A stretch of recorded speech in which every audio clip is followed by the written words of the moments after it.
And we're back. Welcome to No Direction, the Pathfinder News, Reviews, and Interviews podcast. I'm Ryan Costello. And I'm Jefferson J. Thacker, also known as Parham. We are talking all about PaizoCon. PaizoCon was this past weekend. There were a lot of announcements, some stuff really interesting for Pathfinder. Funny enough, the biggest news kind of eclipses Pathfinder, and we're going to get into that. You know what? Let's just get right into it. Starfinder, Parham. Starfinder! Good grief. We sort of suspected something like this coming along, but I don't think any of us expected entire new game from scratch. Did you expect entire new game from scratch? No, definitely not. There was hints all through the con and then through all the panels before the banquet, where they were just like, "There's going to be big news at the banquet," and I actually kind of hate that stuff because it lets my imagination run wild. And I was like, "All right, whatever it's going to be, I've got to rein in my expectations because I'm probably going to imagine something crazy big, and there's no way they're going to do that." And they beat any of my expectations, any of my guesses. A whole new game set in Galarian, or sorry, not set in Galarian, but set in the Galarian solar system. It's pretty much the future of Pathfinder with some important differences. We can go through the list of what information we do know, but one thing that is important to note is that all of this is up in the air. So nothing is really set in stone. There's only like the 3 or 4 pieces of art that we've seen. So that Rat Folk, that Android, and Absalom Station. Oh, and the logo. That's the only art that's been ordered. This is like before feedback is even given on the art, according to Owen Casey Stevens. This is an artist has turned around based on an art order. This is not final art. It's nowhere near final art. Nothing is firm, but there's a whole lot of ideas about the direction they're going to go in. Yeah, I've got it up on screen now, the Starfinder page at paizo.com/Starfinder, and all 3 of those pieces of art are there. Yep. That's everything that was... Oh, right, and there's also the one of the solar system. Well, that's from Distant World, isn't it? Yes, so the difference here is that Galarian has been replaced with a question mark, and in its place is Absalom Station. I believe it's called Absalom Station. It's definitely Absalom something. It's Absalom Station, yes, you're right. Yeah. Nickname I heard at PaizoCon was Babel Absalom 5. Yeah. I've been getting Babylon 5 jobs. I've been getting the Citadel jobs from it, things like that. Yes. So what we do know is that Paizo is 100% committed to this. Now, if you remember, whenever Lisa Stevens was asked what would happen, like what would it take for Paizo to get the Star Wars license, she said she wouldn't want to just get it. She would want to commit the entire company to it. She would want adventure paths, organized play, like everything that they do for Pathfinder, they would want to do that kind of thing for a Star Wars licensed game. Starfinder is very similar to what she talked about. One important note on that list, she said she said she wanted an organized play for it, but they emphasize that there are no plans currently for an organized play for Starfinder because they just don't have the staff to sustain it. Well, it would basically require doubling the workload of the organized play staff. Well, let's look at what they have decided to produce for it so far, what they have committed to. They've committed to the Starfinder hardcover rulebook. Right, which calling it a rulebook is a little misleading because it's both the rules and the setting. Right. This is tradition for people who play games that aren't D&D. This is usually what your rulebook is. Like if you get something like Titan's Grave, no, Titan's Grave is a bad one. If you get Numeria or World of Darkness or I don't know, Serenity, or just about every single other role-playing game that isn't Dungeons and Dragons, this is the traditional way it happens. Or Pathfinder, since it's just a derivative of, it's the best derivative of Dungeons and Dragons. But so it follows those traditions. But yeah, you get the setting, the rules. I imagine it's going to have, they didn't mention a bestiary, so I imagine it's going to have a little bitty mini bestiary in it too, which is also traditional for books like this. I believe the seminar, there were hints that there would be a bestiary, and that is the only product other than the core rulebook and the AP that they hinted at. The APs are sounding a whole lot like those very first APs, where they were more than just the adventure path and supplements for the adventure path, which is what they've become now. which are very good. The articles in the back of the APs are still good articles, but they are very tied in. But in those early Rise of the Rune Lords, they were having to flesh out all of Galarian, and it was almost a little bit more dungeon magazine style than it was just a pure adventure. So in Starfinder, they're committing to doing that too. They're going to have the adventure path adventure and then a lot of supplemental material that is going to be almost in lieu of the additional books right now. And I think that makes a lot of sense because they need to test the waters with this product before they, and they already were having a hard time getting the amount of product out for Pathfinder enough to just do Pathfinder. So James Sutter did specifically compare the launch of Starfinder to the early days of Pathfinder. So it's a very apt comparison there, Param, that they want to start slow. They don't want to have the player companion line and the campaign setting line. They really just want it to be like, here's a book, and let's discover the universe together through these adventures. And then as they formulate ideas and they drop hints at a larger galaxy in this case, or actually galaxies, that's when we'll start to see more products, because it would be crazy to think that they could develop a galaxy and multiple galaxies as well and as they've developed Galarian now, which took them over a decade to do. Well, it's going to be impossible. Oh my gosh, yes. Impossible. Because if you look at the sci-fi settings, you take planet, replace it with country, and you have fantasy setting. Because that's how all these sci-fi planets are done. It's here's the gist, and they usually have the one government or the one type of people, and it has the one single encounter area that you're really going to be interested in. And I mean, everything from Star Trek to Star Wars to Honor Harrington to Starship Troopers, that's how it is. There's only one thing of interest on this entire planet, and so it might as well be country in the Galarian book, because that's all the development. Now this is me saying how sci-fi games have been developed in the past. We don't know for sure how Paizo's going to handle it, but I mean, those listings in Distant Worlds were pretty much that. There's the one interesting thing about the planet, and each planet has an overall theme. We can assume that Starfinder is going to develop very much very similar to how Pathfinder developed, and Pathfinder is built on tropes. It's built on, basically, if you look at any fantasy setting, you can find that somewhere in Pathfinder. So you can assume that if you look at anything in Starfinder, you'll probably be able to find the analog. So if you want to play a Firefly type game where it's just a small crew on a small personal ship zipping around doing trade runs, you'll probably be able to do that. If you want to be part of a larger elite military, well, maybe not military, but galactic explorers, and you're just a couple of members of a crew on a much larger ship, like something out of Star Trek, you should be able to find that. In fact, they kind of implied that's what the Starfinder Society is going to be like. Of course, campaign setting, Starfinder Society. Well, because they're the ones in charge of finding Galarian.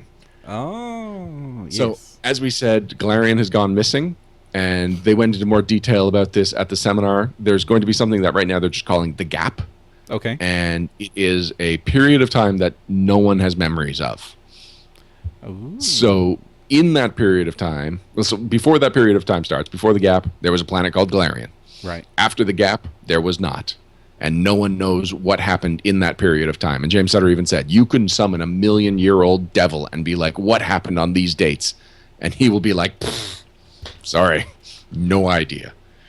But it's not a consistent period of time between all planets and all cultures. Some people will remember a little bit more of the early end. Some will remember the later end. It's inconsistent. So that's what the Starfinders are doing. They're going around trying to collect all the hints that they have concrete, like first-hand proof of, and are slowly trying to piece together what happened to Galarian.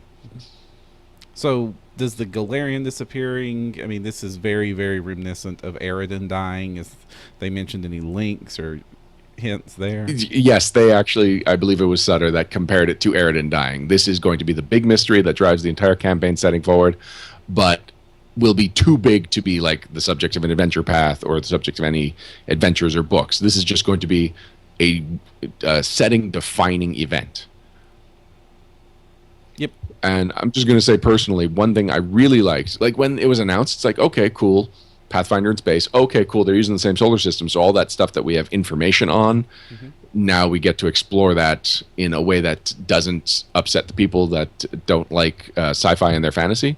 But when he said that Galarian went missing, that's when everything clicked for me. Because, Param, I believe you've read some of the Star Wars Legacy books or Legacy comics. So the idea is that this is several generations later. And what bugs me about those comics is that there's still an empire and there's still a rebellion. And the further forward in timeline you go, the less impact anything Luke Skywalker did had. And it just feels like this is a never-ending battle. So by taking Galarian out, you don't see that there were no ramifications to your actions when you're doing these adventure paths or to what your Pathfinder characters are. They did something. They had some impact on the world. We don't know what it is. We don't know if Galarian has just been like plane shifted and it still exists somewhere and things are going along exactly as they were when you were playing Pathfinder on that planet. We just don't know. And that's cool. That makes Pathfinder still meaningful and gives Starfinder a niche outside of Galarian. Yeah, and I agree with you. That's sort of when I got my hook on it. I was like, oh, wait, this is super important so that we don't just latch on to the past and just try to tell fantasy, sci-fi versions of the same stories we've been telling forever and ever and ever. This forces us to explore the parts that are different, not the parts we've already explored to death. And Scott Millville has a good question in chat. Says, any links to the technology guide? Yes. So they specifically said the technology guide fulfilled its need for the fantasy setting. But that is not going to be the tech rules that they use in Starfinder. It's going to be a different set. There will be similar items because that did cover a whole lot of fantasy equipment, but that's not going to be the Starfinder equipment chapter. Now, how much of this 100% compatible are they committing to? Because that's a big phrase. 100% was never mentioned. Okay. They said backwards compatible, but again, Seminar clarified it. That the idea is that if you are going to different planets, there will be different societies and there will be different levels of technology. And so if you want to develop like a barbarian society on a planet, you've got the core rulebook. You've got Pathfinder with all kinds of rules that cover a wide variety of eras in Earth's history, a wide variety of technology, a wide variety of magic and whatnot. So you can define entire cultures using Pathfinder. But the idea is not that you're just going to play space elves and space dwarves. It's going to be a whole new group of core races, with the exception of humans. And according to Rob McCreary, it's because humans. Right. And otherwise, the bestiary is going to be the most forward compatible, or backwards compatible. Anyway, the most compatible. The core rulebook, less so.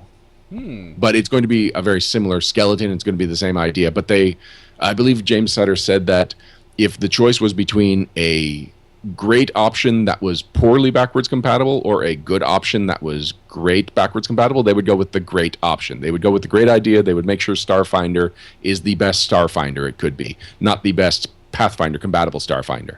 Okay.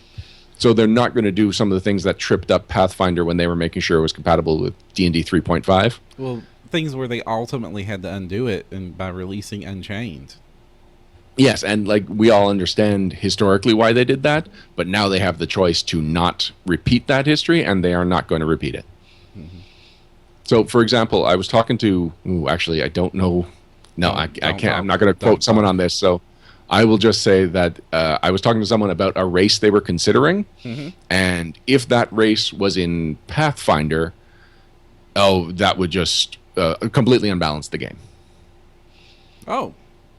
I can go in a little more detail without spoiling anything. So I had brought up that in Star Wars Saga Edition, strength is the dump stat because everyone's got technology that makes up for strength. Right. So I asked if that would be similar in Starfinder, and they said they have an idea for a race that would fix that problem and make them the strong race in Starfinder and make them play like the strong...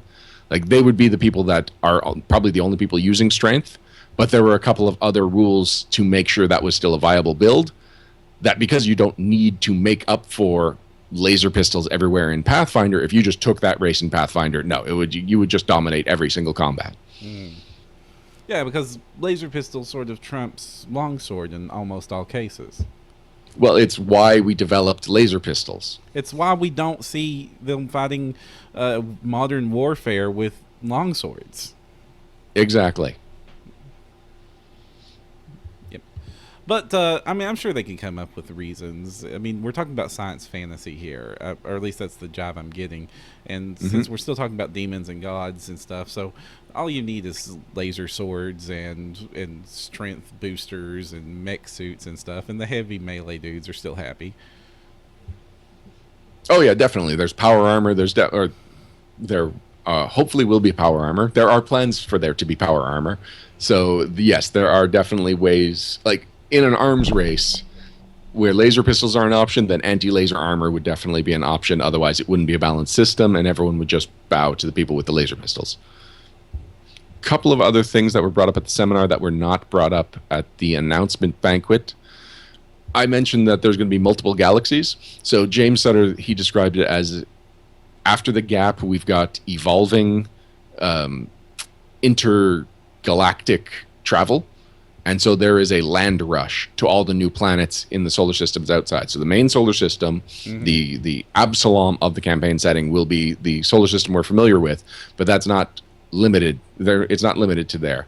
There will definitely be adventure paths and whatnot that will take you to other galaxies that you've never been to, never heard of, and you will be exploring. You will be finding paths, space paths, star paths. I know a lot of people were accidentally calling Starfinder Spacefinder because they couldn't remember which. I just remember it's like Star Wars, Star Trek, Starfinder. Well, yeah, that's a better way to do it. No, the problem is this is a name so great that it's been used before, and fan projects twice. So that's going to be right. One of the fan projects have graciously ceded the name to Paizo, and the other one I don't know. But there have been two separate Starfinder attempts from fan conversion projects. Now I'm trying to look at chat questions. Ash Saber got a very distinct Phantasy Star vibe.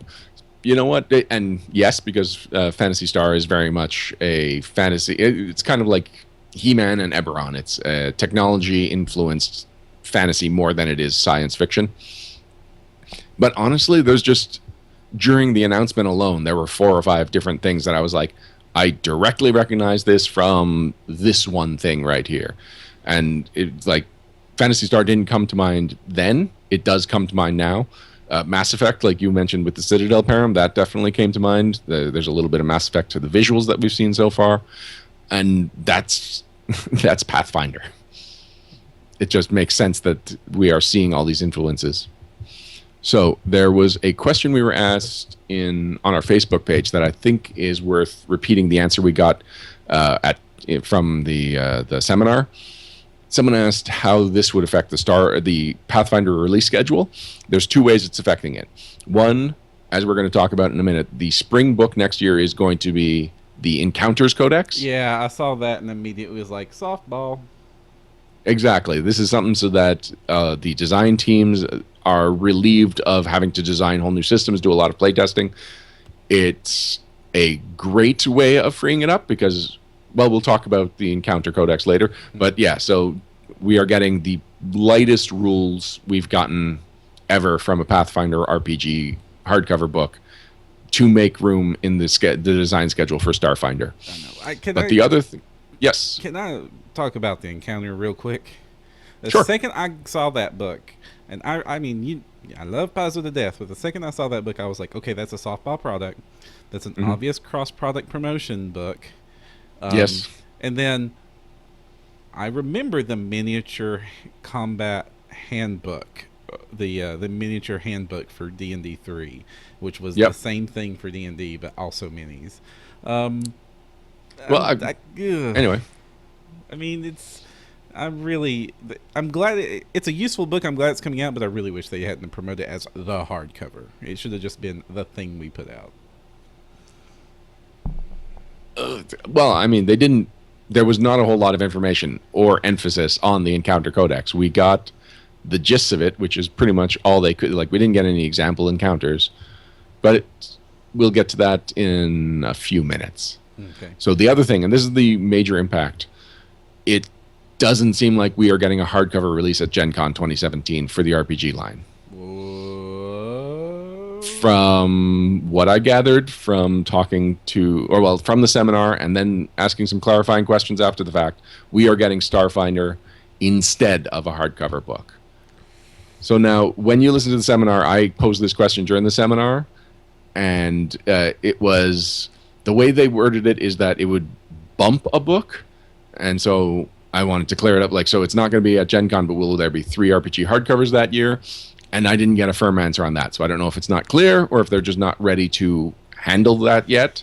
But if that's going to be the case, I hope they get behind it early enough so that the people that are more interested in Pathfinder than Starfinder don't feel cheated later on. I mean, I'm up for giving them 1 hardcover for this book, but 2?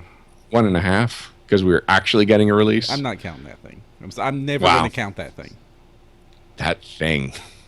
Like, hey, it might be a super cool, useful tool, but it's on par with the stuff I see on Drive-Thru RPG that's third-party. Here's a map. Okay. I mean, they might knock it out of the park. Team, go. Prove me wrong. But there's nothing about that book that has me excited.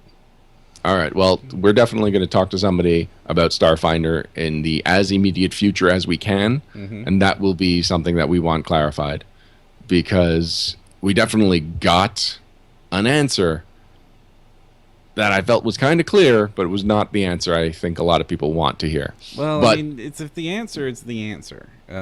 Sure. Yeah.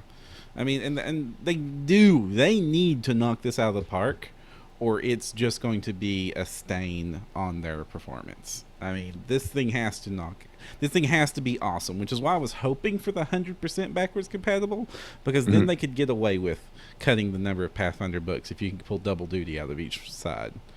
I understand why they don't want to, but then that means that this is starting to become a transitionary period, and then we have to decide whether or not it's Starfinder or Pathfinder that gets the priority from here on out.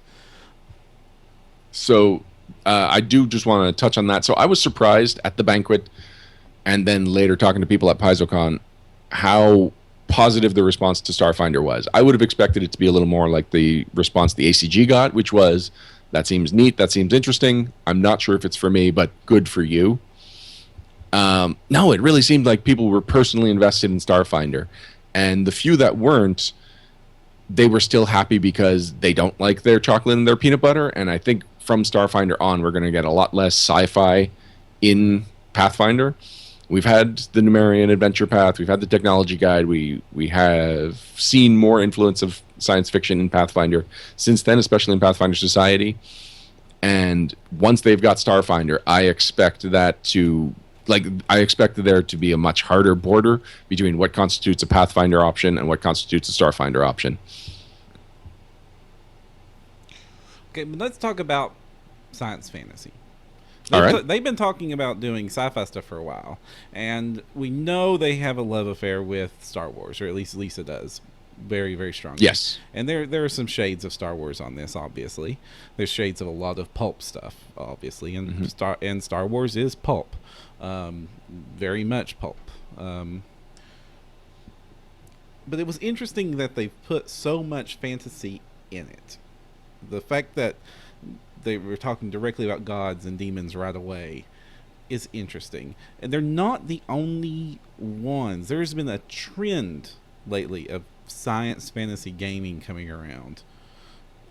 So this is definitely a take on it. So I'm wondering how they're going to differentiate themselves from, say, a Titan's Grave or a Numeria.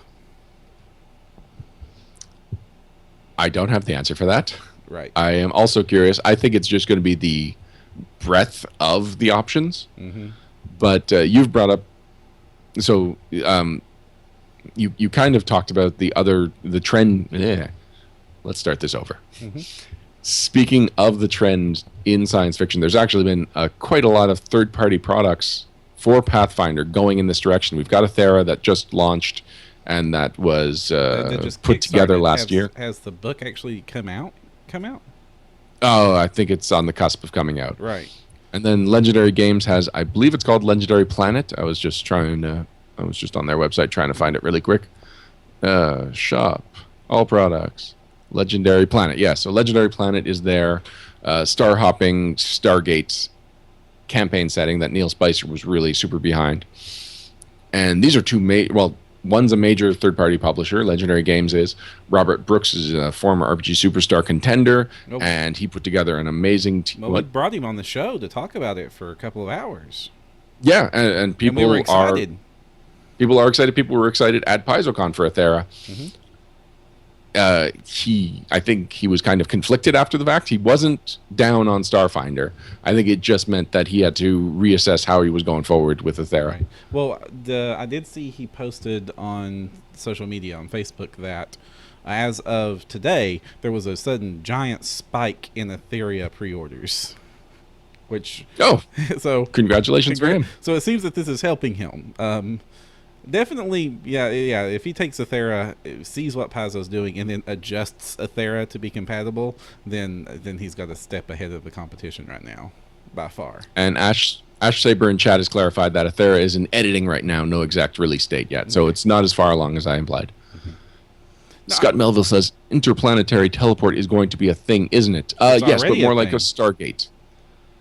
So they admitted that it's kind of weird that it's easier to teleport to a different plane than it is to another planet in your solar system. Hey, no, that's just easier. There's more spells and there's more core spells. Mm-hmm. Yes, now the spells exist, and from a world's point of view, if those things were always there, then yes, people could be teleporting to other planets. Mm-hmm. But as far as when people think about spells, people think about plane shift more than they think about teleport to other planet. Well, think about it. I don't even know the name of that spell. Do I want to go to the slightly redder, crappier version where everything has 6 legs of Earth, or do I want to go to the plane of endless honey? Well, you've sold me on this plane of endless honey. Hey, it's great. Darren Kaldmeyer in chat has a really interesting point. He thinks the AP that will be released with Starfinder will help set a tone for the campaign setting and how it stands apart from other settings.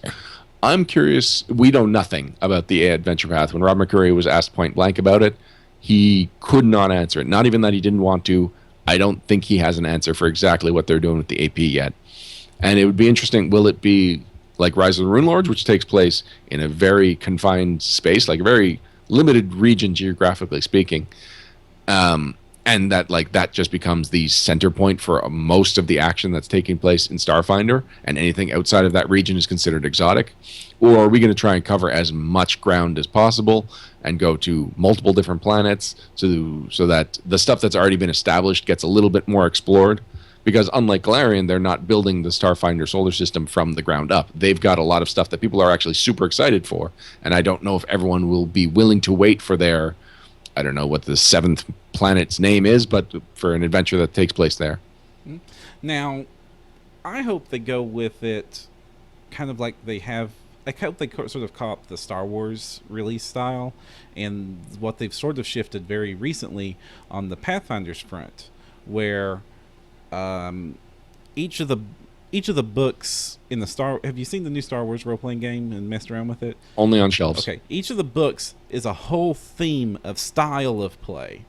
So like they are the Star Wars are standalone games actually that are intercompatible, kind of like the Warhammer 40K games were. But it's like this is a whole style of gameplay. This is how you play smugglers at the edge of civilization. This is how you play the height of military combat. This is how you play a bunch of Jedis seeking down ancient mysteries, and it has all the options in that.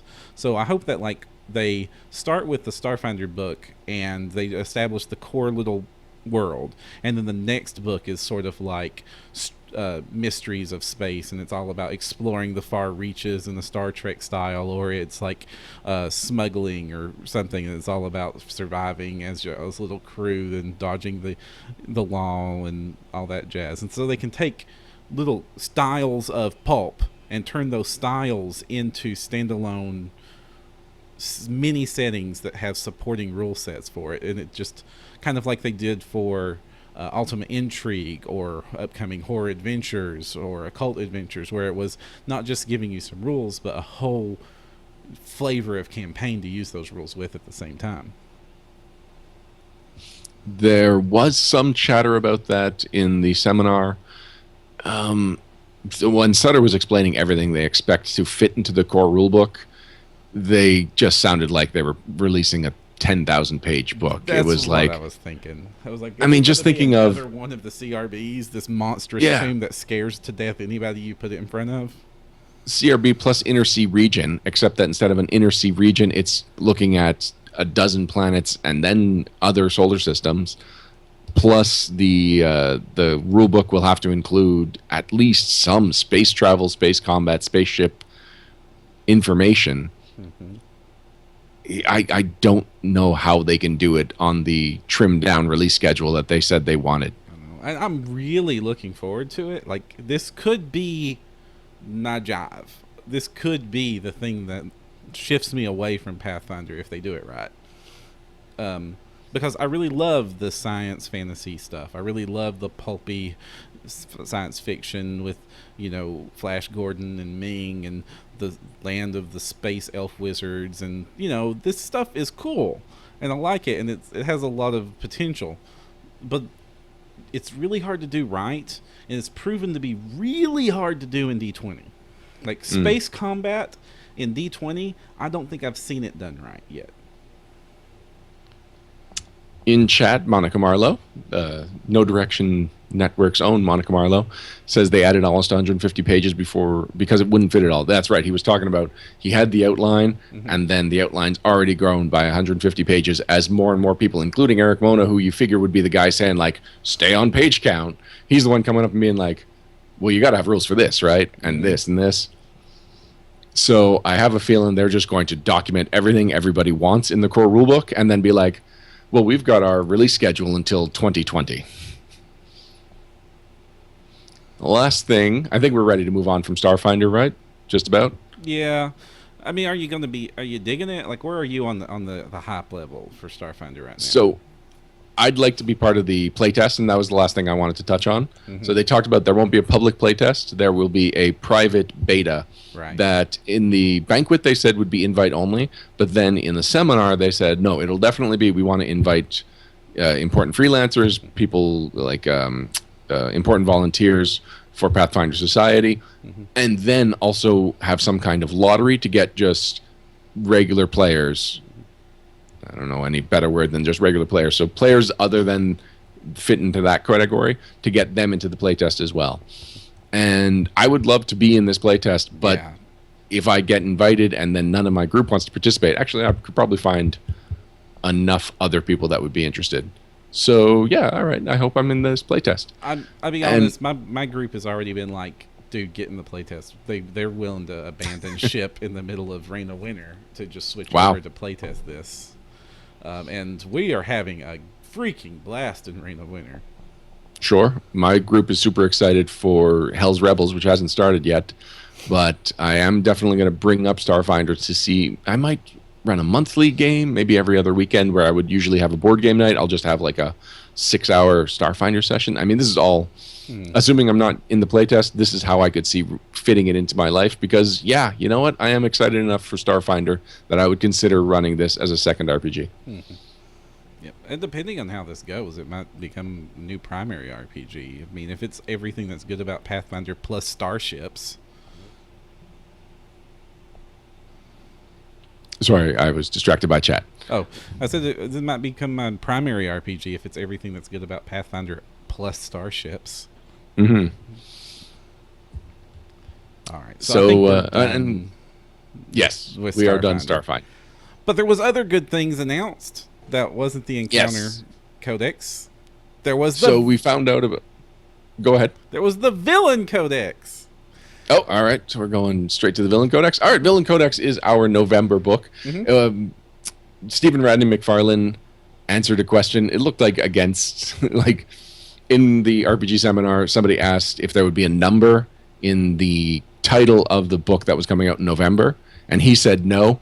And I don't know if he was allowed to say that, but whatever. It was on Friday, so there was only so much trouble he can get in for that. So there was actually a lot of speculation about what the book would be, and I think almost everybody I spoke to, you said something Codex. There was definitely a lot of guesses of Mythic Codex, and there were some people that actually guessed along the lines of Villain Codex, but a little bit more leaning towards Intrigue, like Intrigue Codex. So the villain codex is going to be a cross between the monster codex, which you'll remember took specific monstrous races and then fleshed them out as entire communities, multiple CRs, fully statted out stat blocks. So a cross between that and the rivalry guide from the Pathfinder campaign setting, which was specific parties that could challenge the PC party. So these are non-campaign setting specific villainous organizations, including at least one that was described as not evil. But from the image that we got up on the screen, 20 villainous gags, brutal slavers, corrupt guards, demon knights, merry outlaws, sinister cults, and more. At least one of which will be snake-themed. I like snakes. Cobra! Mm-hmm. Yeah, I'm very much hoping. I think we know who the snake one's going to be, though. Not if it's not Pathfinder campaign setting specific. This is an RPG line. This is vanilla setting. Why? They just don't have to be super specific about them. All right, so you're implying it's just going to be the Aspis Consortium? But then there's going to be villains of Galarian or villains of the Inner Sea, or however they do the soft cover tie-in villain book for this. So that's probably where we're going to see our Aspis. But no, this is cool. I like it. This is what I wanted. I was expecting NPC Codex 2. This is close enough. It's just a neat twist on it. Sure. So I think we could still get an NPC Codex 2 in the future that has more of the base classes, the non-core base classes. This is a nice diversion from that, especially, and it does really tie into Ultimate Intrigue, where Ultimate Intrigue is about having encounters in very urban environments, very much like negotiating with people, dealing with a nemesis. The Villain Codex is a great supplement for that. All right, do you want to go to the Encounter Codex next, or what we found out about Horror Adventures? Let's talk about Horror Adventures. All right, so the big question about Horror Adventures was how different it was going to be from Occult Adventures. And now we finally know quite a bit. As in, it will be quite a bit different. So the Occult Adventures, and I'm going to preface by saying I loved Occult Adventures. It was an amazing book, and it was fun to read, and I loved the amount of detail that went into it. But one thing it did was it took its source material very seriously. Horror Adventures has a lot of crossover, but it's gonzo with its source material. It's mad scientist. It's much wackier versions of evil and scary and stuff. And I love my wacky horror. I'm a big fan of Freddy Krueger. And Freddy Krueger's nightmares, while scary, like they were scary, but they weren't unsettling. And I think that's a good differentiation. Occult Adventures was unsettling horror. It was weird things that would really mess with your comfort level. Whereas horror, I think, is going to be like scarier on like just a adrenal level. And we also got a lot more information on the corruptions. So previously, we knew that there were going to be corruptions where it would turn something like the vampire template into the vampire progression. So instead of just being like a binary, oh, you got bit by a vampire and you failed your save, if there is a save. So now you're a vampire. Here's your new stat block. Now it's like, all right, so you wake up one day and you've got a taste for blood. And you feel like you feel a little bit more adrenaline. It's like, oh, so I'm going to use my new adrenaline this day. Okay, but now you've really got that taste for blood. And so you're tempted with these bonuses and also made aware. So you're tempted by the carrot, but also made aware of the stick. And so you have to make an active choice to slowly succumb to your corruption. And so it's always going to be a player choice. And the deeper they go into their corruption, the more it manifests and the worse off they will be. The worse the penalties will be for not going to the next step. It sounds like an interesting mechanic, and Jason Bowman really, in his examples, makes it sound like a good time. I love the mechanic, that way they're presenting it, because it really feels like you are being corrupted, because it's always that temptation that you're grabbing for more power and more personal strength that you need, and then there's going to be a price to pay. And that's a great, the little, here it is, here's your carrot / stick, if you want it, if you want to take it, just is the perfect way to make that struggle cross the in character, out of character guideline and just wrap it up. I think this is brilliant, and I'm so looking forward to getting my hands on this book. Also, the art in the corruption section, the ones that were previewed, some of them are just absolutely amazing. So there's 11 corruptions, which means that one per iconic. Each iconic succumbs to a different corruption.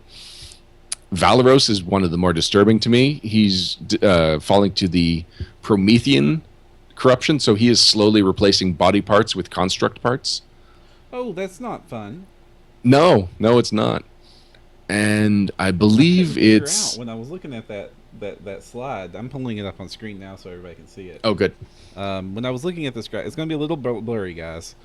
Yeah, that's my fault. I couldn't figure out what the heck was going on with Valros. It was like it just looks like Valros. He's just sort of Yeah. standing there.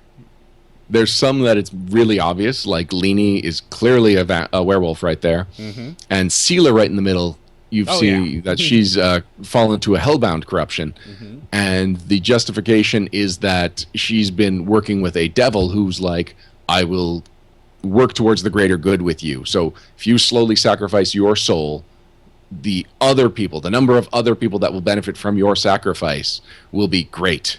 And so being the paladin, being like, all right, I guess I have to sacrifice myself, even though it's going to make this individual devil more powerful and me, I will lose who I am. I do believe I've done the math, and yes, the greater good will actually be preserved by my sacrifice. I have to call out Hill Giant from chat who has corrected us and says that Valros's corruption is liver damage.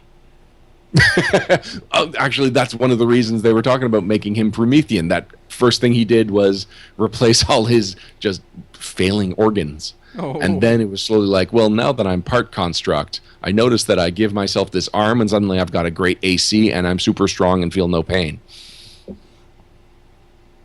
It's cool. So the stories behind all of these corruptions, now they're not all great. Harsk is succumbing just because they liked the idea that his corruption shrank his beard. So some of them have great stories. Other ones, it's just like, hey, Harsk would hate that. They went into... So here's another trend, and this is something that we commented on with Ultimate Intrigue.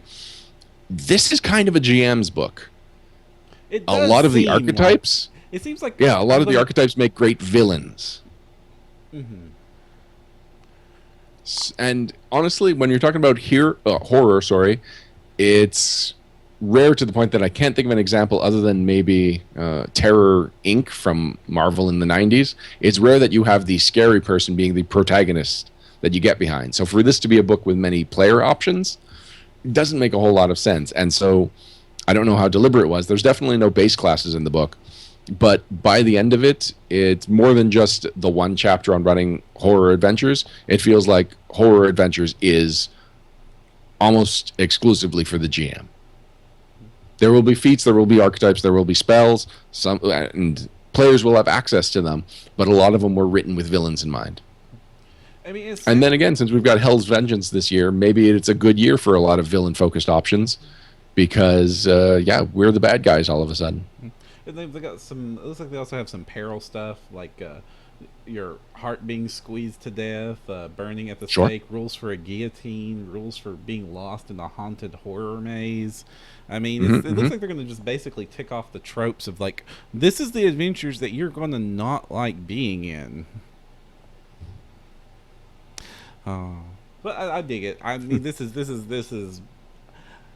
When they first said horror adventure, I was like, okay, this is going to be cool. I'm going to like it. And then this is another example where they said, no, we're not going to do just what you expect. This isn't just going to be the Ustalov handbook. It's going to actually embrace the genre and make you run better games. And that's what the last few books in their series has done. It has made these styles of games easier and better to run and to have a higher quality output at the end.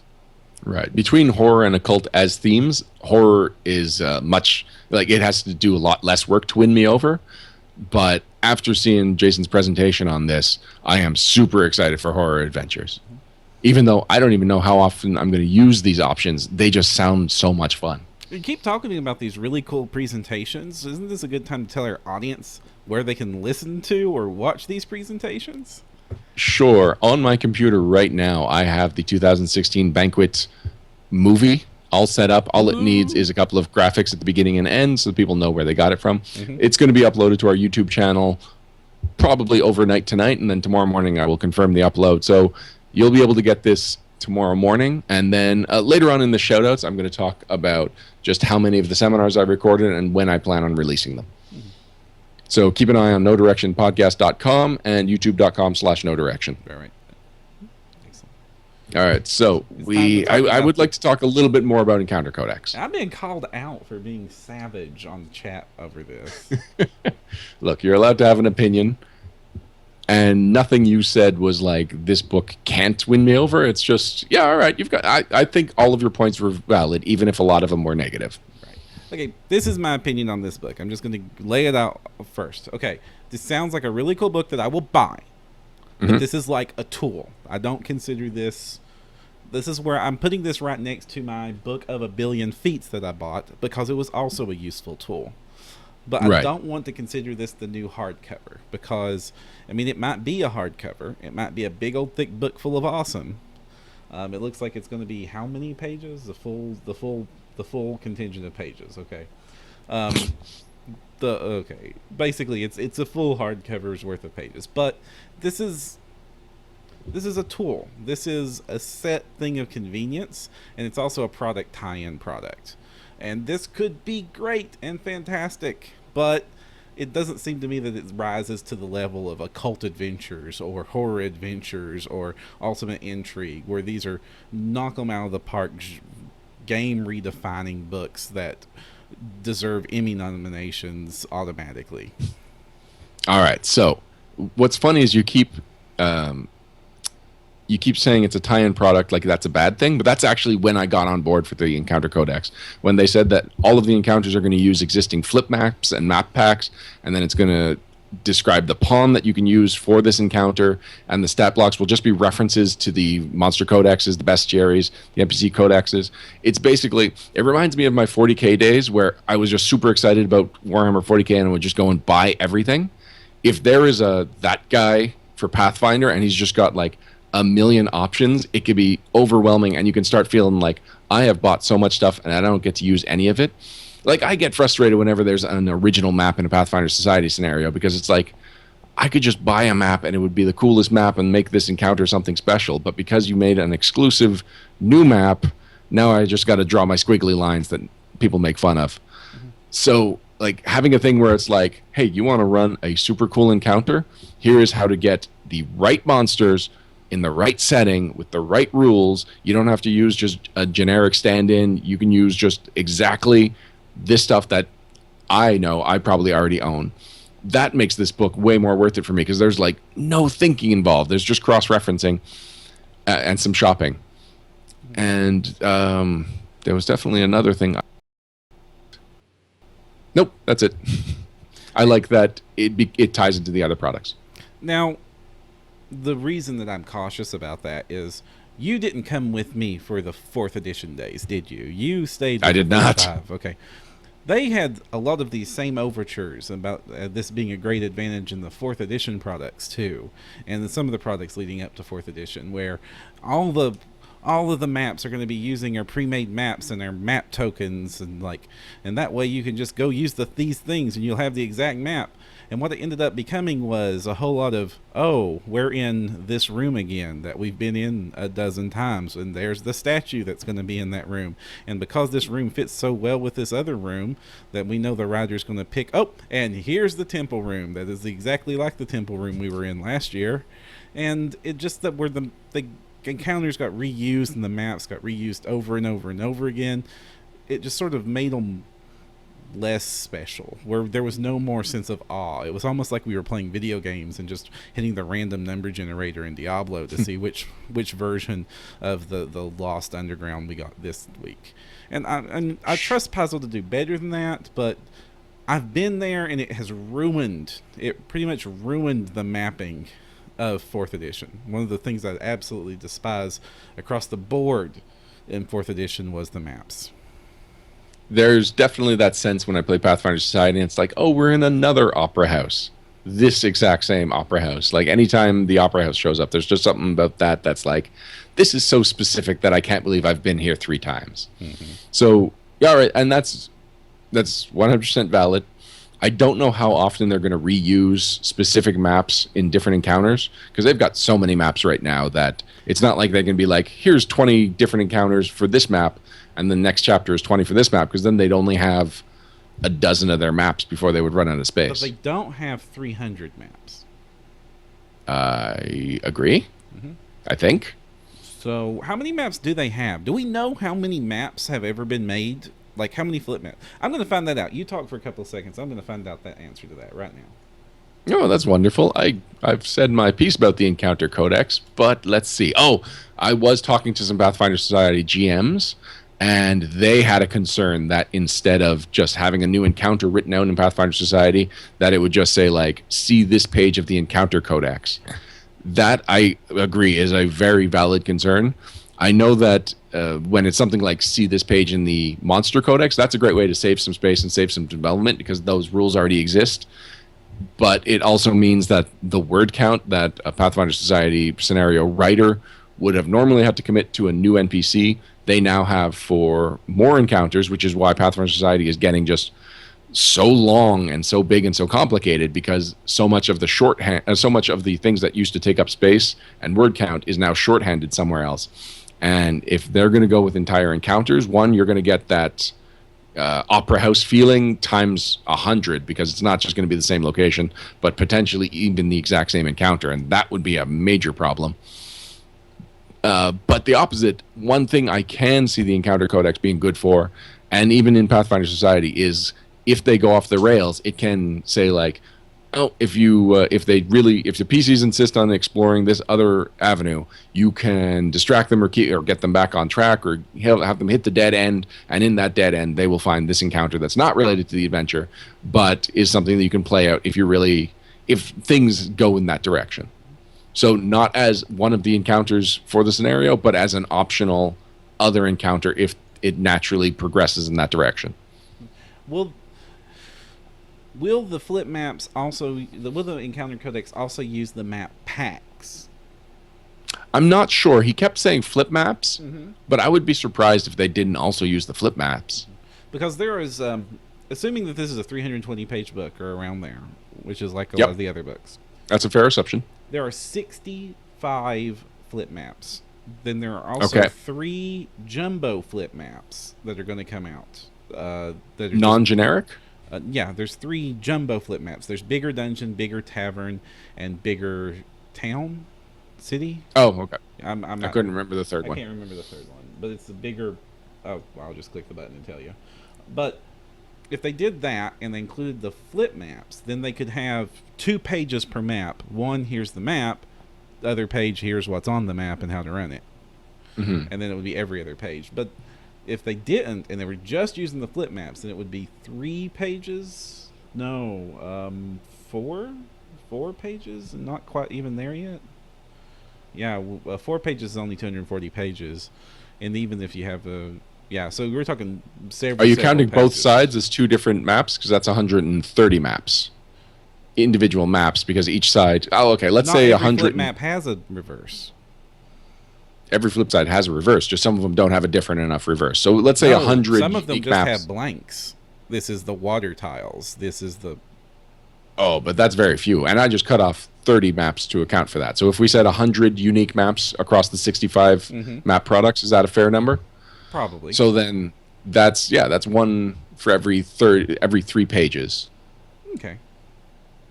And that's assuming that the maps are recreated as full page maps, which I guess they would have to be. The Encounter Codex should be selling people on the product, but it shouldn't be that if you don't have this map, you don't even get to see what a full page version of that map looks like. Yeah, okay. And it'd be interesting to see how far back they go, because some of those early maps are just not gettable. Like like some they're of them got reprinting remade some early ones, but not many. Right. I mean, just like the best of the best. And then sometimes, like the tavern, the Waterside Tavern, it's been remade a couple of times, like completely redrawn in the exact same tavern, but this one is in the daytime. Well, I guess that would be cool, because then you could actually legit have what would be in this at the night and then what would be in the day. But so you're still kind of sour on Encounter Codex? I'm not sour on it. I just don't wish. I just wish it wasn't the. I view this the same way I view the strategy guide. Something cool that I want, but I kind of want a hardcover, like a normal hardcover. I want an adventures or a ultimate blah or something like that. But I can give them leeway on this to make Starfinder awesome. I just kind of hope. I kind of also disappointed that we're also going to have to give them up the August book to get Starfinder awesome. So darn it, Starfinder, be awesome. We will definitely find out more about Encounter Codex and what the exact plans are for Gen Con 2017 in upcoming episodes, because these are questions that not just us have, but most people, I think, have. And here's a question. Usually they save their biggest announcement for the Gen Con announcement. Is there even going to be announcements at Gen Con this year? It's going to be the adventure path following Iron Fang Invasion. Well, that doesn't happen. Hey, speaking of Iron Fang Invasion. Oh. Yes. So Strange Aeons is the one that's coming up, releasing at Gen Con. The one that releases around January will be Iron Fang Invasion. We know a couple of things about it. One, it takes place in Nermathis and Multhun. Two, the main villain is hobgoblins, which we rarely see in Pathfinder. And in fact, so they got a makeover when Pathfinder released Galarian, and so they became the upright humanoid goblins. They were very much goblinoid. They had the exact same heads, and they had a shirtless design. So in Pathfinder at the very beginning in the campaign setting, they were just the medium-sized goblins, but less crazy. They were a little more well-adjusted, a little more militant, but a big difference from the 3.5 hobgoblin that the art made him look like a Hun. And the idea was that these were like the super militarized villains of the Zero HD races. Later in Pathfinder, they regained that reputation. And if we look at the art, we've got heavy armor wearing, organized hobgoblins. So it looks like this is going to be a very military-based campaign featuring a very military-based villain. And otherwise, we know that it's going to be developed by Crystal Fraser and that it is a much more wild adventure path. So Giant Slayer kind of touched on this, but otherwise, we have not had an adventure path that's like, bring on your barbarians, bring on your rangers, bring on your druids. In the last little while, it's been things like, no, get ready for your urban environment, leave the barbarian at home, or try and find a way to fit him into it. So this is a nice wilderness-based, wild campaign to give those classes a bone, which is nice. Animal companions, you're not going to have to worry about peace bonding them and hiding them in your hostling armor. The other thing we know is that this is going to be a more traditional fantasy-based one, which is good because we've had it's going to have been a while, basically, again, since Giant Slayer, which was last year's January release, since we had an adventure path that was just like, let's have some pure fantasy. And two, it is a nice counter to Starfinder, which is coming up, which is going to emphasize not basic fantasy. I'm going to be really curious as to what they decide is Rise of the Rune Lords for Starfinder. We'll find out soon enough. Mm-hmm. Now, do you like the hobgoblins? Do you like uber military goblins? Yeah, I do. I like that theme. Mm-hmm. I'm not crazy about them being goblinoids because so I was fine with it in 3.5, and then after the Pathfinder campaign setting, I was like, oh yeah, it's kind of weird that those two races are cousins because they have exact opposite personalities and nothing in common physically. So it kind of like made me rethink hobgoblins, and now they're asking me to think back to the hobgoblins after they showed the problems with that creature. Well, but if we called it a hob anything but goblin, yeah, okay, maybe we're going to see a little bit of the goblin personality shining through, or maybe they're really going to explain how these two races can be cousins and yet so completely different. Now, on the other side of the fence, hobgoblins could see goblins the way dragons see kobolds. That is amazing. Yep. Amazing point, Param. Now it did not seem like there was a whole lot of impact among the PaizoCon goers about Iron Fang Invasion. It got announced at the AP seminar and then re-announced at the banquet. And even then, by Sunday, when everyone knew about it, no one was really talking about it. And I don't know if it's just the generic nature of it. There's not a lot to be excited about other than being like, yay, I'm glad it goes back to generic. Well, I mean, Giant Slayer didn't get a whole lot of buzz either. And that was the last time True. it went generic. It might be good, but those, when they don't have anything super special, they don't have that twist, they have to sell themselves on their own merit. This has to be as good as Rune Lords or Crimson Throne. This has to be the new Kingmaker. I mean, this, and it sounds like it's going to have the military option. So, hey guys, fix your mass combat rules. This is a great chance to do that. I understand that that mass combat is hard, but let's flesh it out if we're going to use it a bunch. I would still love to see one man versus an army, which is not something that mass combat has ever handled. It's always the PCs are influencing the giant military unit they're involved in. Yeah, but by the I just time want to you're see one 20th guy level, charging head first. You should, Yeah, you should be a unit. exactly. I want to be a one-man unit. And then the rest of the party is also one PC unit. This would be their perfect opportunity for them to finally write the miniature battle rules that Pathfinder Battles has needed for so long. I agree. It would be great if Pathfinder Battles had that. I'm not sure how this is the greatest opportunity for that. Because if it ends up being build an army, you could build, it could be skirmish level. And so skirmish level rules. Darren Caldmeyer says Crystal said it was not going to be in mass combat rules, but perhaps use the small skirmish rules from Reign of Winter. Have you gotten to those yet, Baron? No, I haven't. Those are in the later books. So, what's the skirmish? What is skirmish rules?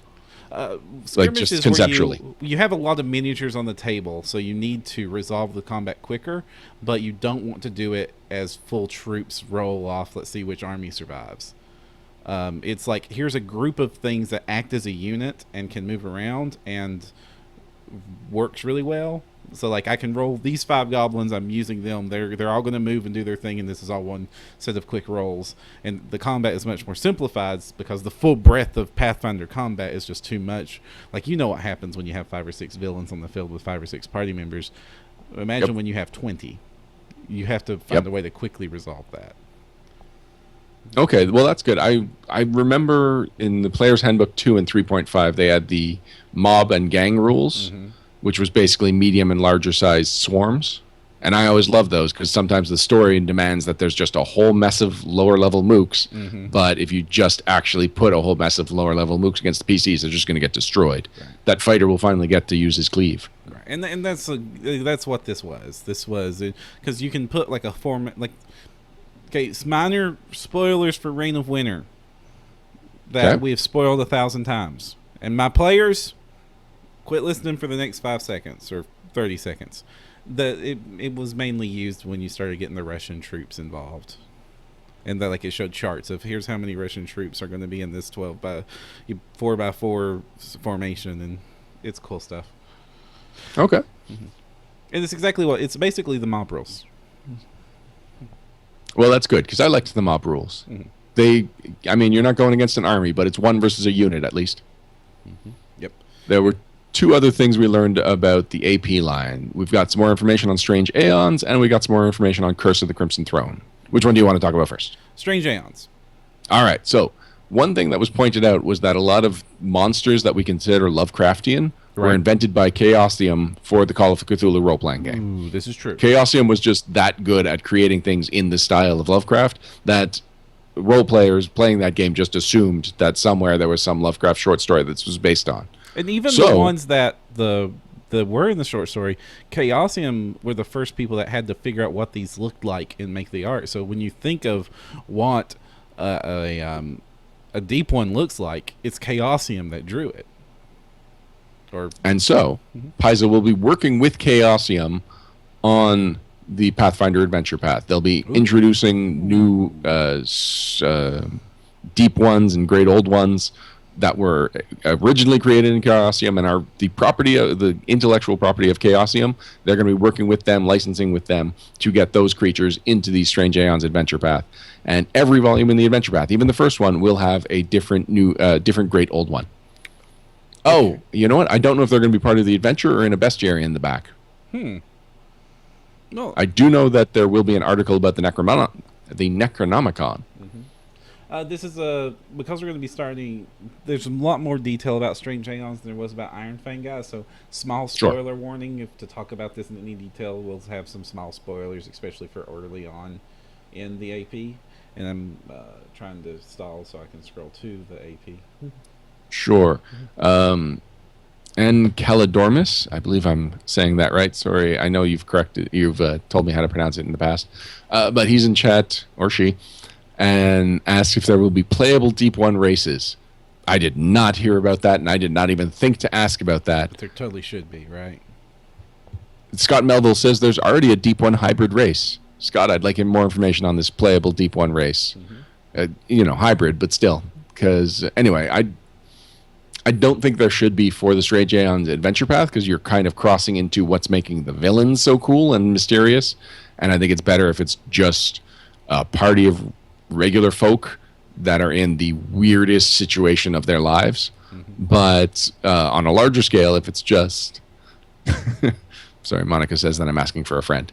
On a larger scale, if you're just talking about a regular Pathfinder setting where there is Lovecraft influence a little bit everywhere, having a Lovecraft influenced PC, I think that's a totally viable option. And Deep 1 Hybrid is in Bestiary 5. Oh, cool. Thanks, Hill Giant.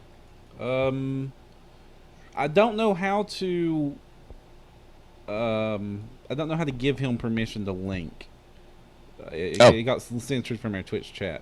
Gosh, I don't know how to fix that. So, okay, we'll worry about that for the future. Unfortunately, message us on Facebook. Yes, perfect. Any other thoughts on Strange Aeons? One of the other things that also I think is important to remember is that the Strange Aeons, it's still Pathfinder. It's not going to be Call of Cthulhu. It's going to have influences from that, but they assured that it's still the solution is swords and fighting in a lot of the situation. You're still going to be powerful hero types fighting these things that might be well beyond you, but it's not going to be like we're all low-level NPC classes and don't look at the books or your head explodes. I do think there will be graver consequences for failed will saves than we're used to. Yes, and an excess of tentacles. And probably yes. The corruption rules will be well worked out. Finally, for the AP line, we've got the Curse of the Crimson Throne Special Edition hardcover. We know a little bit more about it, so obviously it's a collection of Curse of the Crimson Thrones, which was the second adventure path. It's long out of print. Now it's going to be collected and updated to Pathfinder rules. Some of the updates will include using new rules for old concepts. For example, there is a character called Blackjack in the Curse of the Crimson Throne who is, a masked vigilante. I couldn't find another word for it. That person is getting the vigilante class levels because it makes so much sense. They're not shoehorning the new hot option into the book. They looked at this option. They said, if we're updating it, what is the best way to update it? Vigilante is the best way to update it to a T. Yep. We're also getting a new section so the Grey Maidens, if you're not familiar with them, look in the back of your core rulebook. That is a Grey Maiden. These knights in silver with the red capes and the red plumage, those are the Grey Maidens. They factor into the Curse of the Crimson Throne adventure path heavily, from what I understand, and never having read it or played it. And apparently, based on feedback, James Jacobs said that a lot of people wanted more of a chance to confront them. And so a whole new section, like a dungeon crawl in a Grey Maiden-controlled dungeon, has been added to the book. And making it the second largest hardcover they've ever published. It wasn't explicitly said after the core rulebook, but it's after the core rulebook. Right. They did say that makes sense about having to add that dungeon because they're going to change the adventure based on feedback. There was a section where you left the city and it sort of changed the flavor of everything and didn't congrue with the rest of the adventure. So they're going to take that section out and replace it and rework it so that you never leave Corvosa for the entirety of the AP. Have you played Curse of the Crimson Thrones, or have you just read it? Just read it. I've read it. I have not got to play it. It's definitely one of the more beloved adventure paths. I think it's really up there. Honestly, I'm surprised it doesn't get more love. I mean, it did a lot of the social aspects and a lot of the things we know Pathfinder for story wise first. I mean, it's got the sympathetic villain, it's got the political subtyping, it's got the huge amount of diversity. A lot of that gets expanded upon here. I just don't. I guess it's just by virtue of being second, it doesn't get to be as famous as its older brother or sister or however we gender role playing games, adventure paths. It's cool. Sirenscape's gonna do a Sirenscape thing for it. That is cool, but doesn't surprise me because I'm surprised that Sirenscape doesn't do a Sirenscape thing for everything at this point. They put out so much material; it's crazy good. There's another thing that was mentioned at the AP seminar, but I don't think was brought up at the banquet, and that is a reminder that at the time Curse of the Crimson Throne was published, Paizo's art budget was tiny.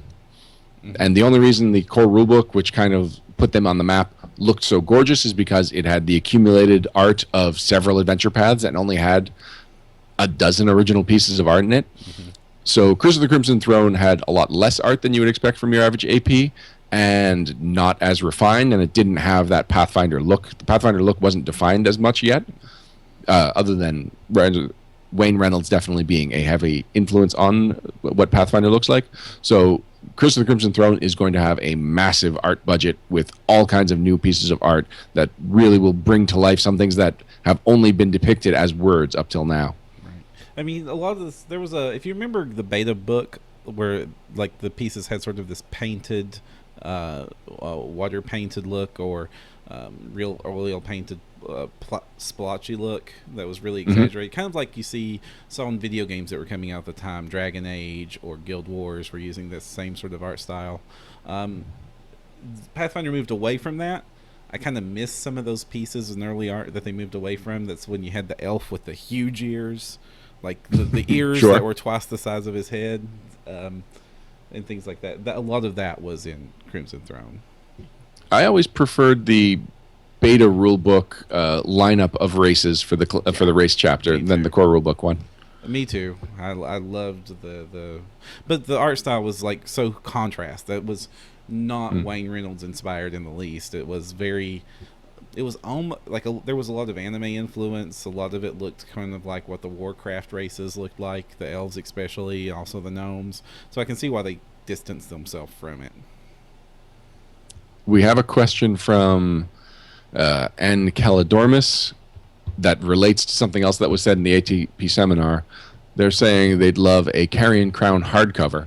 So you'll remember when the Rise of the Rune Lords hardcover came out, and Wes Schneider would tell anyone that would listen, we're not doing this for every single AP. This is a special thing. This is something we may never do again. Right. And yet here we are with Curse of the Crimson Throne.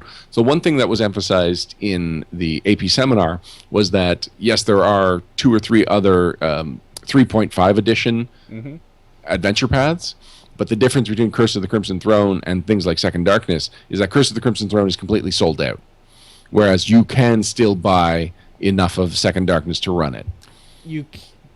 Using that same argument, I can't buy Kingmaker. You can't? No, that's been sold out for years. Fascinating. But it doesn't need an update, whereas Curse of the Crimson Throne was the 1-2 punch. Needed an update, not available anywhere else. But good point. Maybe we'll see a Kingmaker hardcover before we ever see a Second Darkness hardcover. We also have a question from Bard Wannabe asking if there was any more information on the Goblin Vigilante. Indeed, there was. So Goblin Vigilante's name is Two Stabs, and he has a song. Song? Yes. Two stabs, then stabs again. Come to PaizoCon to win. How did you know that? Because it's on the back of the program. Wait. Which I thought I had on me, but I couldn't find, so I had to find this picture I took of Two Stabs and his song. He wrote it down. Somebody wrote it down. It's not written in like a goblet script, so don't worry. He does. That's not his song anymore. They stole it. Oh, sorry, Two Stabs. You're gonna have to come up with a new song. All Right. Oh, Jacob Blackman is offering to sell you his copy of Kingmaker. Now, when you said you couldn't buy Kingmaker, I don't think you were saying you're in the market for No, Kingmaker. I have every Pathfinder book printed. Don't worry, and Okay. and all variant covers. But I know. if somebody were to try to go buy it right now, it's like Kingmaker 1 when I checked at Gen Con and on eBay last year was going for like $100. So yeah, people loved Kingmaker a lot, or people loved the idea of loving Kingmaker. It sounds like I've heard of lots of people love Kingmaker and not a lot of people finishing Kingmaker. That's true. Mm-hmm. And those that have, I've heard that book 6 kind of comes out of nowhere. Mm-hmm. I've only heard that from a couple of people because, like you said, not a lot of people have gotten that far in Kingmaker. But I think you're right. I think if they do this again in 5 years or 3 years or however long it's been since the Rise of the Rune Lords book, I think my money's on Kingmaker. Yeah, but my money's been on Kingmaker for a lot of things. Like whenever a new adventure card game setting is announced or any kind of tie-in stuff, I'm always like, oh, it's going to be Kingmaker, right? Everyone loves Kingmaker. Kingmaker's notorious, and it's never Kingmaker. And there is a board game that's fairly well-known called Kingmaker, and I wonder if there's something that limits how much they can expand on it. Well, I think in the card game, a lot of it's just genre. Because the card game, Rise of the Rune Lords is classic fantasy. So they've got the classic fantasy covered. And then the Skull and Shackles, pirates. That's a whole new genre. They can sell that, again, completely different feel. Great. Wrath of the Righteous is very demony. And in fantasy gaming culture, the demony focus is its own genre, thanks to Diablo. I mean, that's my honest opinion. I think that Diablo put the versus demon as a genre, on the map again. Mm-hmm. And then Mummy's Mask is also a whole new genre. Sure. And cool, because I like me some Mummy Mask. That doesn't get Kingmaker is swamp real estate. Well, it's still just when you look the at Kingmaker, game. It's just pure fantasy again. Even though it's swampy fantasy, it's against trolls. Right. It's because the hook is with antler for ears and a spear and. Yeah, the hook is the mechanics, not the setting. Right. So it works really good as a pitch for the role-playing game because the mechanics are a pitch. I mean, make your own kingdom. Let's get Birthright up in here again. But it's not... For a card game, I don't see that it would be all that different. But Kingmaker, the board game, like its own, like Lords of Waterdeep, but Lords of Kingmaker, could be cool. So I've often said that I don't play the card game because it's just kind of parallels my interest in the role-playing game. So between the two, I'd sooner play the role-playing game. Mm-hmm. A board game like Lords of Waterdeep shares a setting, shares themes, but is different enough that that's the kind of thing I would play. I actually really like Lords of Waterdeep. It's one of my favorite board games. So the box is just so awkward. A little.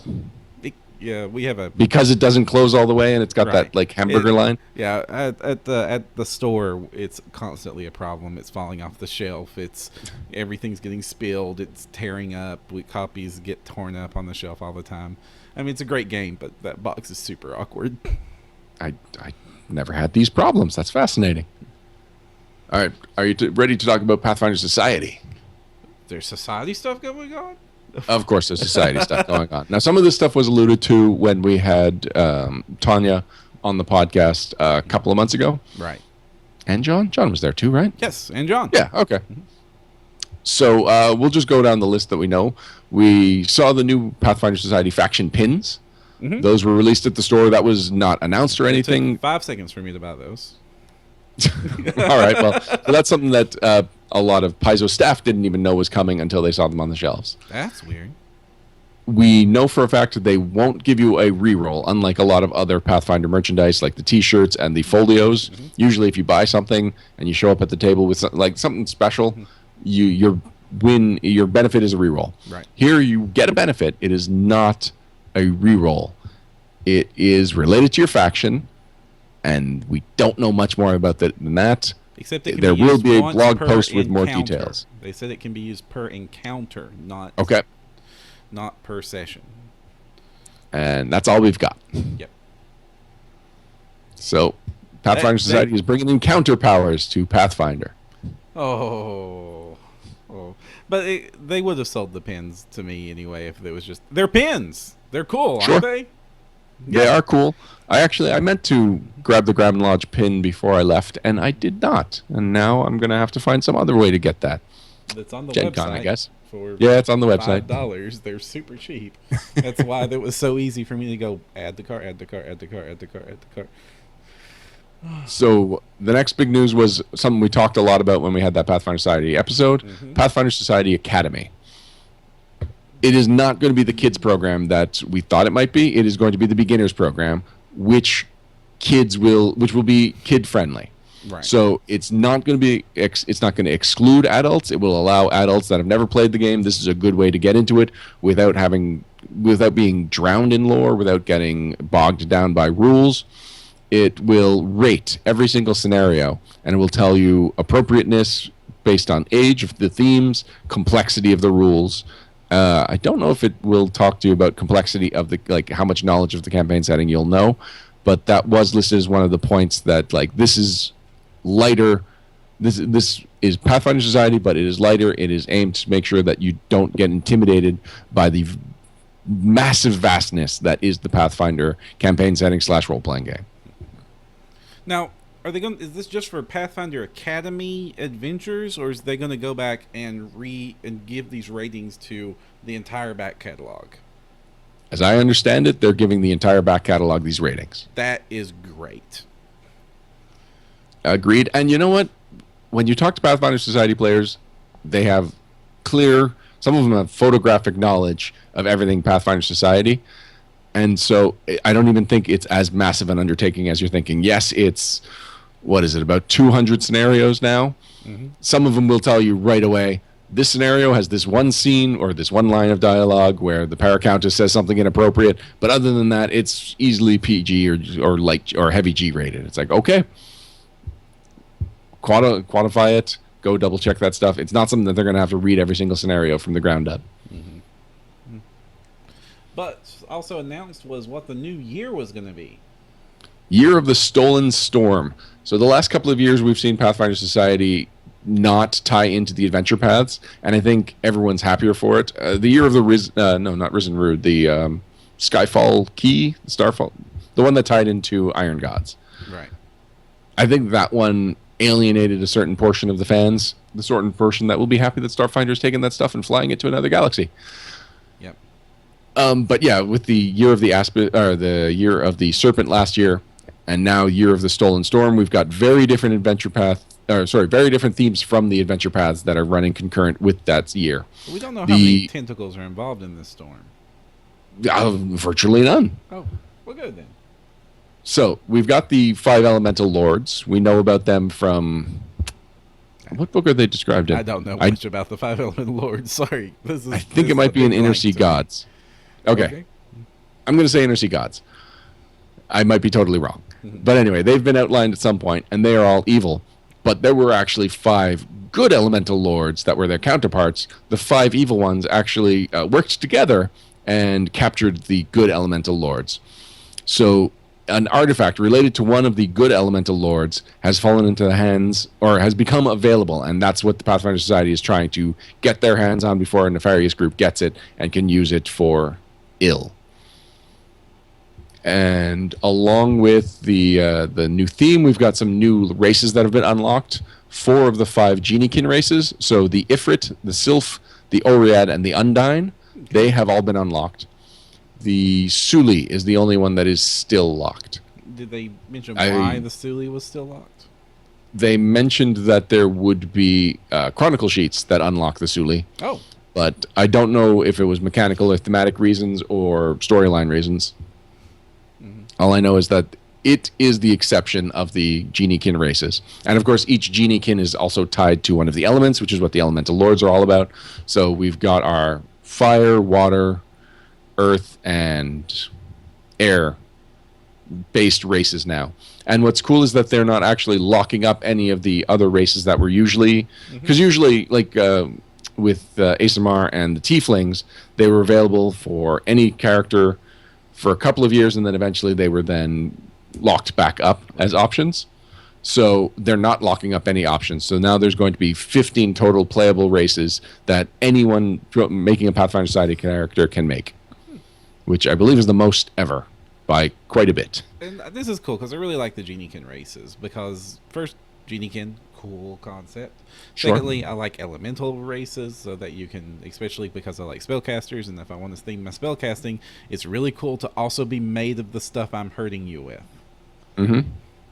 Or you could be some crazy Oriad hydropath. No, hydro. What is the water kineticist name? Hydrosis? I don't know. Well, anyway, you could be a water-based rock person if you just want to blow people's minds. I'd be a hot spring. Your name could be Mud. Oh. Then we've got, on the other side of Pathfinder Society, the Adventure Card Guild. Mm-hmm. We're getting 2 seasons, so it's not going to be the year of. It's going to be the Season of the Goblin. Is going to take us from the Season of the Rune Lords, which is wrapping up, to the Season of the Mummy, which will be the post-Gen Con season. And as was announced previously, there will be the two Goblin-based card packs, character packs, I believe they're called. And so going into the Season of the Goblin, you can actually just expect there to be Goblin Adventure Card Guild Society characters just infesting table after table. You know, it's going to be... The card people get to be the goblins. Like, there's only 60 goblins for the society. Ever. Oh, looks like I missed something in chat. Lucas telling me, no, it will not. No, not yet, Ryan. All the scenarios. Okay. I don't exactly know what you're talking about, Lucas, so if you want to sum that up, because I had Facebook open so that I could read Alex's news post. But sorry, yes, Param, to your point, boy, I hope Adventure Card Guild people don't get mad at me for saying this, but it's less long-term ramifications having that many goblins in the Adventure Card Guild Society than having the the role-playing guild society. I'm not saying that the game is any lesser, only that the impact of having the goblins, I don't believe would have the same lasting effect as if suddenly the role-playing game Pathfinder Society was just overrun with goblins working for the society. It would need to be a year of something, like a year of the goblin, like they're getting a season of the goblin, to explain how we recruited a tribe of goblins that we rescued from some temple, or they think they were that we're their god or something, and but then like that. How would they do it? They would have to be like blasphemer goblins, because we would try to put them in the Society Chronicles, and they would be like, no. The only Society Goblin was an auction chronicle sheet. Not chronicle sheet, boon sheet. So there was a Pathfinder Society Goblin.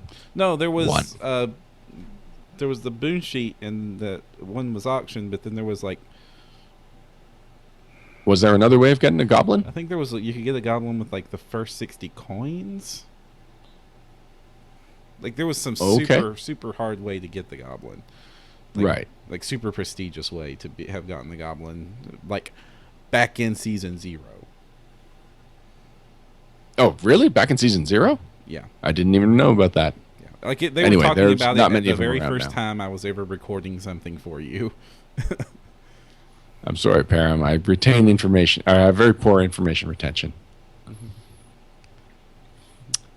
Going over, you know what? There was finally, there were the other news items that finished off the banquet. And at this point, I was just watching with my phone out and huge announcement typed in all caps, waiting for whatever it was that they've been hinting at for the last couple of days would be the huge announcement. And so every single one, I had to listen to it, decide, is this a huge announcement? So, like, Pathfinder's coming to Harmon Quest. Cool. That's cool. Dan Harmon has a half actual play, half cartoon of the actual play antics of him and his comedian friends playing role-playing games. Pathfinder will be one of the role-playing games. Of the people that have been guests on the show before, Nathan Fillion has shown up. We don't know if he's going to be on the Pathfinder episode or if there's going to be multiple Pathfinder episodes. But there's definitely, it's going to be several celebrities with a lot of nerd cred. Cool. And more exposure but that for wasn't a Pathfinder huge than announcement. others. What was Right. the huge announcement? Well, the huge announcement was Starfinder. Oh yeah. Well, But all of the news items coming up to it were like, oh, I don't know. I just don't know if that's a huge enough announcement. when you got One there, of them that I almost thought was, go ahead. when you got like I was following this live because for the listeners that don't know, while this was happening, Ryan and Alex were sitting there writing the stuff down and posting it to Facebook. I'm sitting back here at the house with the with WordPress open, copying everything they did into WordPress and organizing it, and then taking the pictures and putting those in WordPress, and like just getting our post up that you can go see at nodirection.com. To have basically this is just everything they tweeted or Facebooked during that time period and all the pictures they took in order. So we were getting to what I called other news items because at that point even I was checked out. I was like, oh cool, Harmon Quest. Oh cool, Sirenscape's free for 4 and 5 star GMs. That's neat. Oh Well, actually, and then it was like, oh, the comic books are getting expanded. There's going to be a new one. By the way, there's going to be a new one. right. Well, actually, and that was another one I was like, is this considered huge? Because it's not just another Pathfinder comic. It's a Pathfinder crossover, very similar to Secret Wars. We do have to get to that, but let's... Okay. Oh, my gosh. Then, everything that was going on, and then Starfinder hits at the end. And I'm like, oh, that's why the hardcover books seemed light. They weren't saving it for Gen Con. They were going to do this to us. Oh, okay. Pathfinder Worldscape. Yes. Pathfinder Worldscape will be a major crossover with Dynamite's other licensed products that are fantasy-based. So we know that the 4 Pathfinders, I believe it was Ezrin, Seone, Kira, and Merciel. They will be accidentally teleported away to this other world, very much in line with Secret Wars. And it will have, it will feature Red Sonja. It'll feature John Carter from Mars. It'll feature Tarzan. And at the banquet, he said, and more. I sat in on the comic panel the next day. Mm-hmm. There were 2 of us sitting in on the comic panel. But they got recorded, right? They got recorded. And then a whole bunch more than 2 are going to listen to it. It's true. It was just funny for the audience to be outnumbered by the panelists. Oh. But anyway, so they went into great detail about how obscure some of the people, maybe even just background players, are going to be.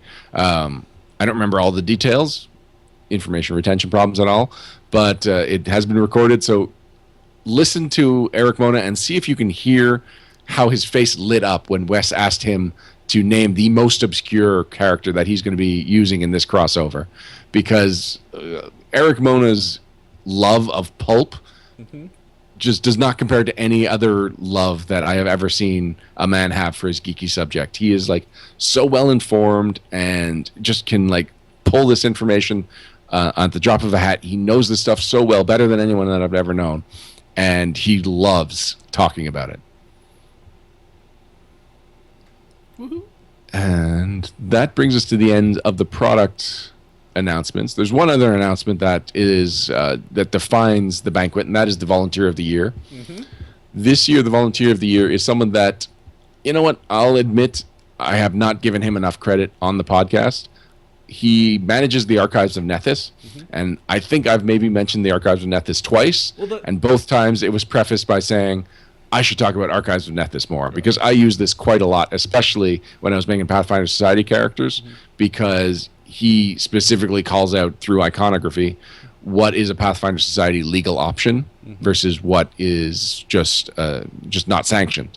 Well, he up until he won the award, he kind of kept himself anonymous. Like you won't find his name on Archive of Nethys, and even when I was actually making deals with the man for some Param spellbook stuff that I needed to get from him to pull some of the Nethys stuff into the database, he didn't want me to even credit him by his name there. Wow, really? Yeah. Well, I know that in the past he's actually cosplayed at cons as Nethys. And so he doesn't mind an association with Nethys. But anyway, so the Volunteer of the Year for 2016 was Blake Davis. Congratulations, Blake. Yeah, definitely. I'd like to have him on the show because kind of like I was just talking about how it's great to listen to Eric Mona talk about something that he's really in love with. Blake Davis has a passion for Pathfinder, and I would love to share in that passion and just talk about Archives of Nethys, its development, why he does it. There's a lot I would like to talk to him about, so hopefully we can have him on soon. Okay, cool. Blake, if you're listening, consider this an invitation. Just message me on Facebook and we'll work something out. Meanwhile, I saw a question in chat. Will Conan be a part of this crossover? Conan is not licensed by Dynamite. Conan is licensed by Dark Horse. And so, unfortunately, they won't be able to use Conan. I know that Conan and Red Sonja share a universe, but they're separate licenses that two separate companies have acquired. I will say that Looking for Group is being published by Dynamite Comics as a floppy. We have not been approached about being part of this crossover. I don't think they can use our characters. If not, I would be curious. I'll be looking in the background to see if Richard or Kale show up, but I highly doubt it. Although I don't know why we weren't approached for this. Considering how obscure some of his obscure characters were, having a little pop culture fantasy in there would have been fun. All right, so Param, unless you can think of something that I've failed to bring up, I believe we're good with the news. We are. All right. So now, what time is it? 10:15. Okay. We've still got time. What would you like to know about PaizoCon? Gosh. Well, what was the cosplay like this year? There was surprisingly little pictures. That's because there was surprisingly little cosplay. In fact, the only cosplayer I can remember was Eric Keith as Valeros. And he was like battle damaged Valeros, so he had some like muck on his face and some scars.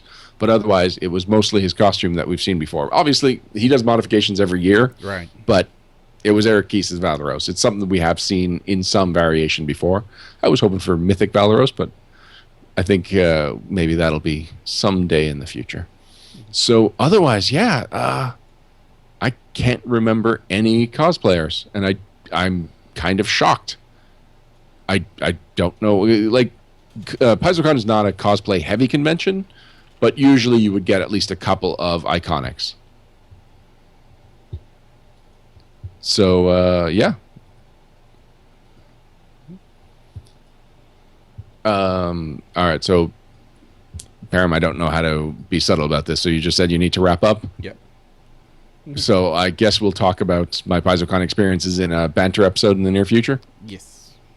Okay. So sorry about this, guys. I don't know what the situation is, but obviously it's very important for you, Param. So until next time, I'm Ryan Costello. And I'm Jefferson J. Thacker, also known as Param. And if you want to find the path, you need no direction. Bye, guys.